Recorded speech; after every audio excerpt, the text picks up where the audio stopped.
con Barbie Recanati. Pero antes... Bueno, esto lo voy a hacer lo más rápido que pueda, pero igual no va a ser tan corto. Pero lo voy a hacer lo más rápido que pueda. Vos, sé feliz. Porque lo demás no importa. son muestras del rock, pero son muestras del rock que tiene una vuelta de rosca navideña. Entonces dije, voy a traer la historia. Pepe, estás liberado. Sácate los auris. Qué capo. Impecable, te amo, impecable. hijo. Sos hermoso. Capo, Pepe. Capo total. Ahí te vemos. Sí.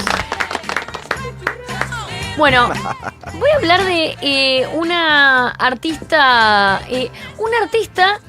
que en Estados Unidos se la denominan mucho como Outsiders Musicians. Okay. Outsiders Musicians porque son músicos que no pertenecen a la escena musical, que no graban habitualmente sus discos, ni están de gira habitualmente, sino que son músicos que se dedican toda la vida a la música, pero porque tocan en el subte, o porque académicamente pertenecen a algún sector, etcétera, etcétera. Entonces, es bastante larga la historia y particular la historia de esta persona que se llama, no, de verdad, Susan Dietrich, pero la vamos a conocer como The Space Lady. Y acá, lo que quieras. The Space Lady. Primero quisiera preguntarle a la gente cuántos conocen a Space Lady, por ejemplo. Vamos a ver si alguien conoce a Chicos, Space con Lady. honestidad. No vale mentir, no vale googlear. Con honestidad, ¿quiénes conocen a The Space Lady? Yo quiero decir que no me incluyo en ese grupo. Cuando Barbie me dijo hoy, ¿sabes qué es The Space Lady? Yo me quedé como... Me parece que no.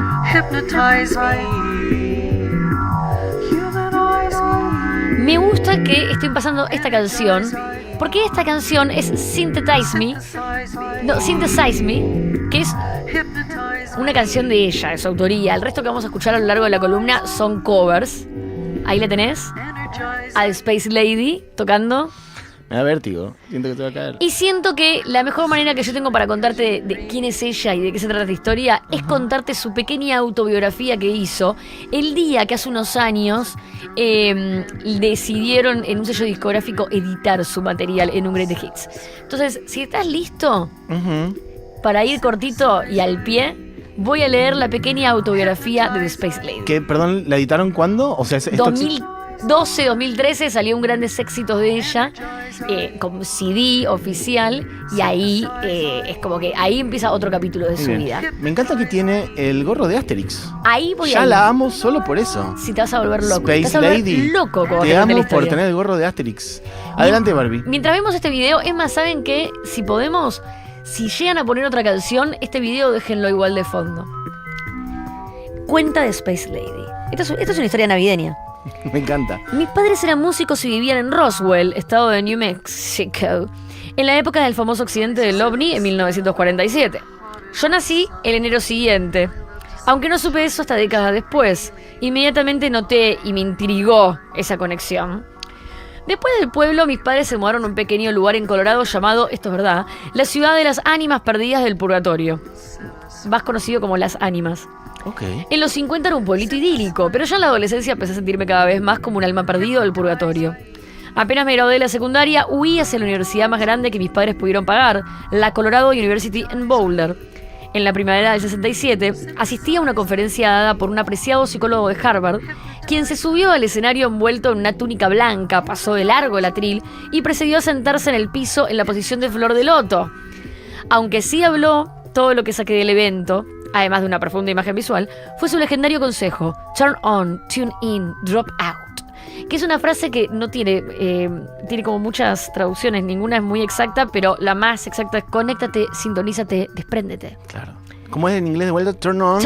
Como tune encendete, in, drop sintoniza out. Y drop out. Déjate. Después de un intrincado camino haciendo dedo, viviendo en comunas y experimentando con la psicodelia, terminé justo en Haight-Ashbury en el momento de florecimiento del verano del amor. Eventualmente me enganché con un hippie llamado Joel que estaba esquivándole al enrolamiento. Que esto era un boom en Estados Unidos, ¿no? Hippies esquivándole al enrolamiento en la guerra. Juntos nos fuimos a la clandestinidad.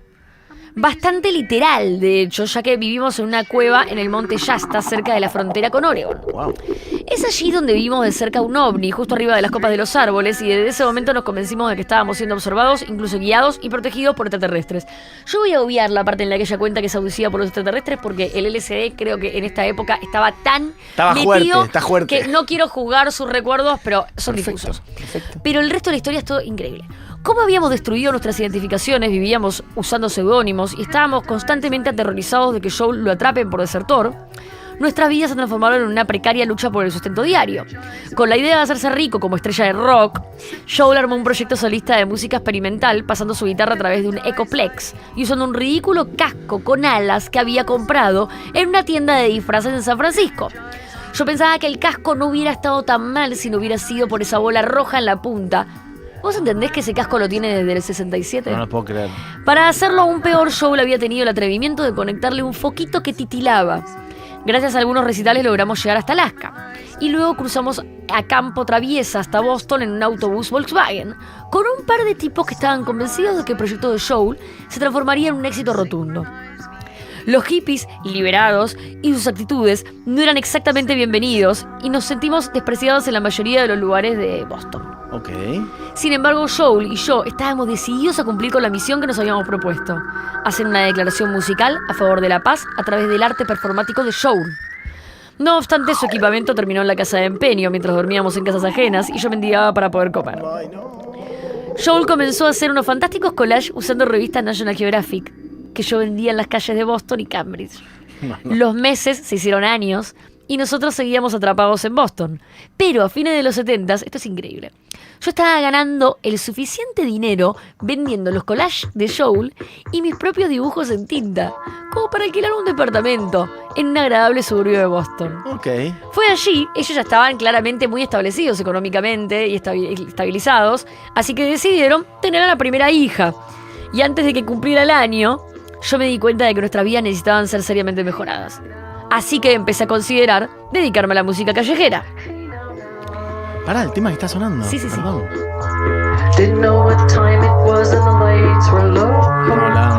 Teníamos un viejo acordeón tirado en un rincón del departamento, lo agarré, rápidamente aprendí cómo estaba. Ella es hija de dos músicos clásicos, pianista y violista. Apa. Entonces ella agarra el acordeón y tuki tuki toca. Lo lleva hasta la estación Park Street, donde toqué algunas melodías simples mientras la gente subía y bajaba las escaleras. O sea, ahí arrancó con la música. ¡Ay! Bien. Para mi asombro, las monedas comenzaron a volar hacia mi estuche. Ok. En un momento, una pareja de viejitos se detuvo a decirme que era una música hermosa y me dejaron un billete de $20. Opa. Estaba exultante. Reemplazamos el muy deteriorado acordeón por uno nuevo. Bien. También mejoraron mis ingresos, ni hablar de mi autoestima. Así que seguí tocando en las calles y en el subte durante un segundo embarazo. Porque claro, ahora ya estaba... Imagínate. Ahora podía planificar Ahora una vida. estaba planificando Ahora un ya segundo está. hijo ya. Estabilidad, proyección $20. total. Joel se quedaba en casa con Chrissy y Huxley mientras yo salía a tocar, corriendo todo el tiempo para volver a alimentar a los bebés. Por primera vez en muchos años me sentí profundamente feliz. Y comencé a cantar además de tocar, agregando a mi show un micrófono, reverb y un amplificador a batería.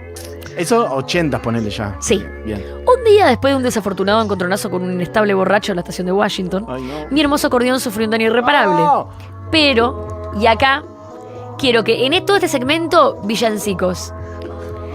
Pero se acercaba la temporada de Navidad. Bien. Y con el aliento de Joel, salí, solo con micrófono, reverb y amplificador, y canté villancicos a capela en una esquina céntrica para los bulliciosos compradores.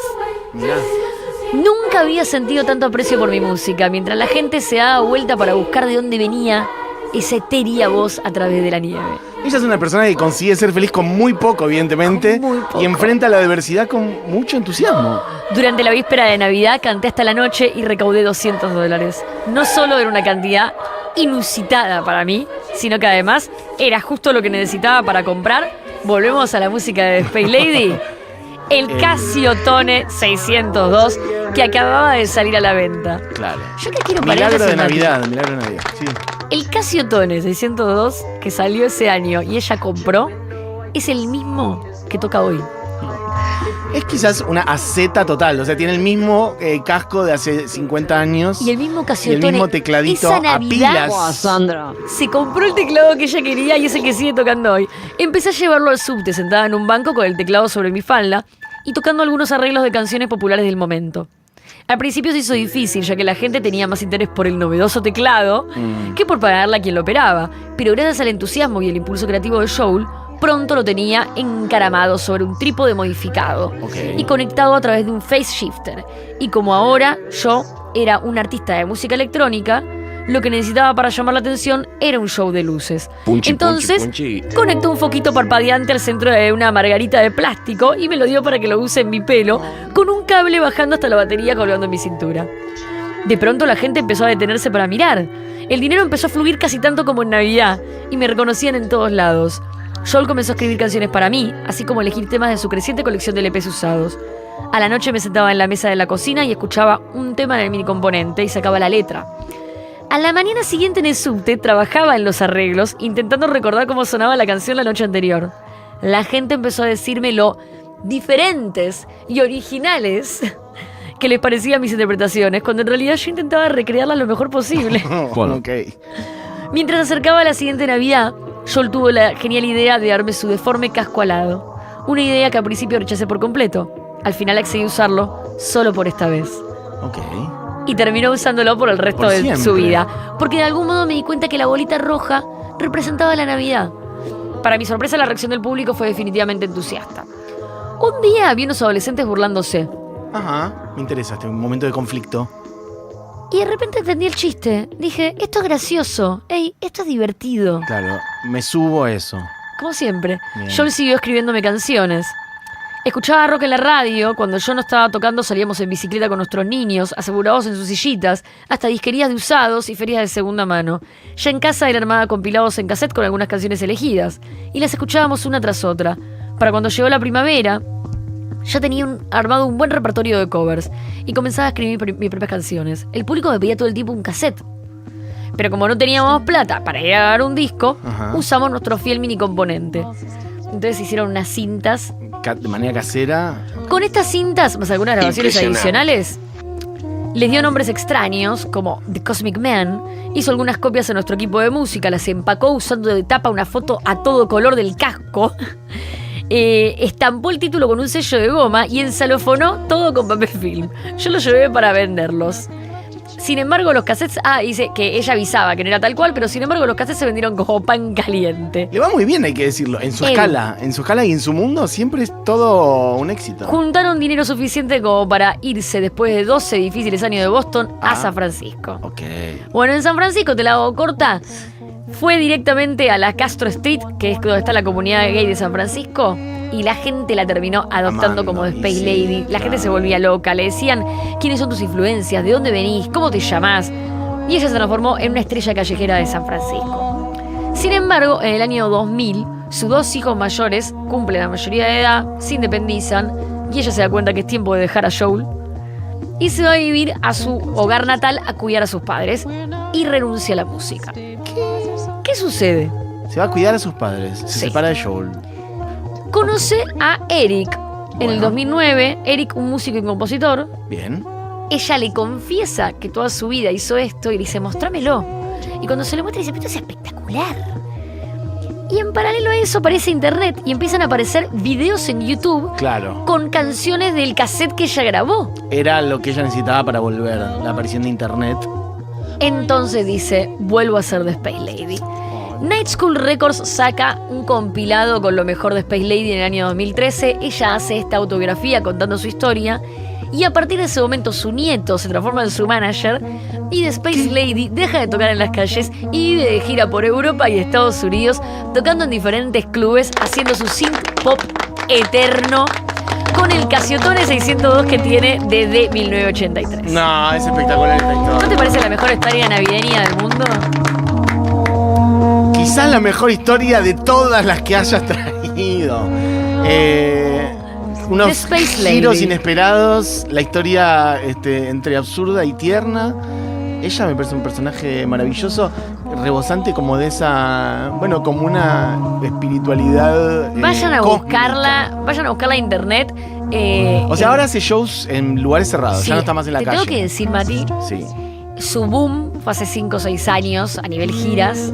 Hay Ahora unos bajo. videos de ella en YouTube agradeciendo, de hecho, diciendo, che, no puedo creer la gira esta, qué sé yo. Ay, me da mucha Una señora ternura. grande. Claro, ahora hoy debe tener... está cerca de los 80. Claro. Bueno, ya. Entonces, sin embargo, sigue Estuvo en la tocando en vida, en vivo. la calle toda la vida. Si vos te metés a la paginita ahí de Spotify o algo, te van a aparecer las fechas de ella. Ah, ella está en Ella está plataformas tocando. oficiales y todo. Sí, sí, sí. A ver. ¿y qué? Ella toca, pero no, bueno, esa foto es espectacular. tal Y vez ese es- toca en eso, en un barcito en Ajá. Boston, pero toca y ya no toca más en la calle. Y está muy bueno lo que cuenta, que le costó mucho la transición Ujú. de que de repente pasó de tocar en la calle. Dice que le costaba mucho dejar de tocar en la calle porque no sabía cuándo terminar el show. Claro, Era como ella- que ella seguía tocando, no sabía cómo terminar. Entonces tuvo que practicar mucho hablar entre tema y tema. Es por que, ejemplo. bueno, de verdad no es ninguna boludez, claramente era una diferencia, como que ahora tenía que sostener algo con un público estable. En la calle la gente va y viene. Exactamente. Y en algún momento vos guardás tu Creo que valijita es y te eso. vas. Che, quiero decir que, bueno, que estoy googleándola ahora y está en Instagram y en otros lugares. En Instagram es The Space Lady Music. Y que tengo varios amigos que la siguen. Y estoy viendo flyers de sus fechas y sus fotos. Bueno, divina. Bueno, gran historia, amiga. O sea, ella ahora está casi al borde de sus 80 años. Sí. Bueno, y su música la podemos escuchar en plataformas. La pueden escuchar en plataformas, tiene unos covers espectaculares. Y lo que está grabado, la mayoría es de hace varios. O sea, hay cosas grabadas de hace, no sé, 40 años. Y otras regrabaciones más actuales. Cualquier persona que haga música con el casco de Asterix tiene mi corazón para siempre, así que ya la amé desde el principio, pero bueno, con toda esta historia aún más. Bueno, espectacular. ¿Con quién nos vamos? La que vos quieras. Y La de Bowie, que sonaba antes, u otra, o Yo esto te digo- mismo, no sé. no, ¿sabes qué? Me iría con Major Tom, Claro. que es la que, para mí, la mejor reversión. Personas que dicen que es mejor que el original, de Pete Seeger. Their horns are black and shiny, and their hot perfume.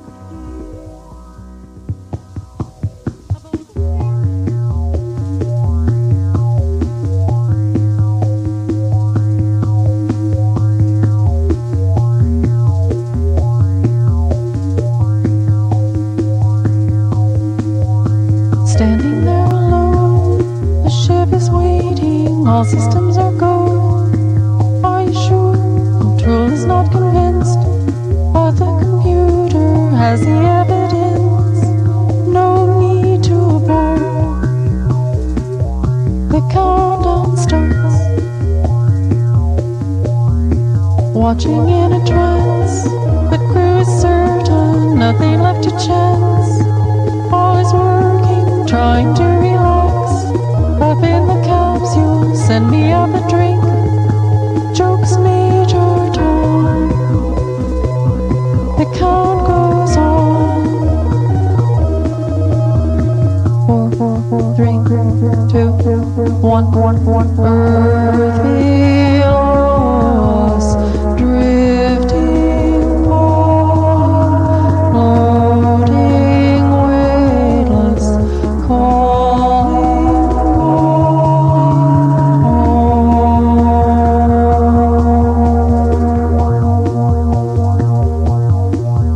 on. Second stage is cut. We're now in orbit. Stabilizers up. Running perfect. Starting to collect. Requested data. What will it affect? When all is done.